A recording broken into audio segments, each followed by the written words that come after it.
Hello, Stuart Heath here, CEO and founder of Harvard Grace Capital, with part 3 of our series in commercial real estate underwriting. And today we're going to talk about the financial side of the underwriting. I'm a CPA. I love the numbers, which is really what drew me to real estate to begin with. And so I love spreading the numbers and looking at everything and making all these different kinds of assumptions as to what could be and what might be, worst case, best case.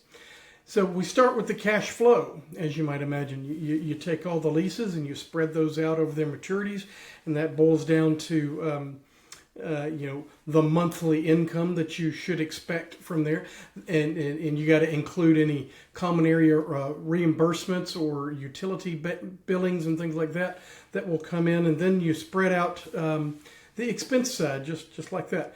In most real estate, you end up with 4 or 5 different kinds of expenses. What's the maintenance? What's the insurance? What's the property taxes? And then, of course, there'll be interest expense depending on how you capitalize the property. But it kind of boils down into those. Now, maintenance can be a huge one. It can be 20 different line items all by itself.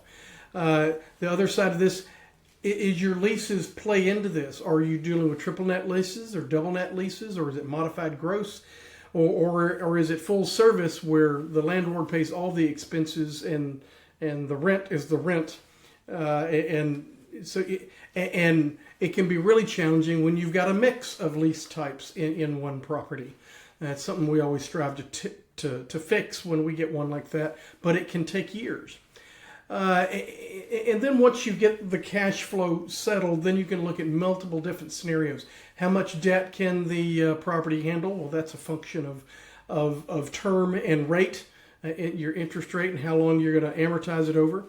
That will lead you to the loan to value ratio, and you will get some of that by talking to various lenders that you will be dealing with, because the property might can service $1 million more, but they're capped at a certain loan to value, and that all comes down to the debt service coverage ratio, which is simply a calculation of what's the net operating income divided by your debt service on an annual basis.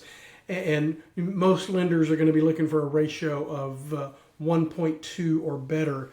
They want NOI to cover the debt service by 20% more than it actually is, at least in year one.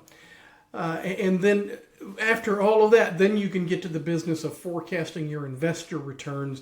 We always like to back in and make sure that our investors are getting a minimum cash on cash in year one of 5% or better. And we expect those to go up and be in double-digit cash on cash by year 3, because most leases should be increasing over year, and you're maintaining your costs, things like that. So that's what's involved in the financial side of commercial underwriting. It really begins with the leases, and then how you can deal with expenses. The leases will dictate and tell you what kind of rent growth they will have over the life of that lease, and then you have to make estimates on how the expenses will grow as well. Is it the price of inflation? Is it less? Is it more? Anyway, that's the analysis we go through. I would love to hear your thoughts on this. Come back next time for our next piece of the series where we talk about legal issues that we cover, and we hope to see you then.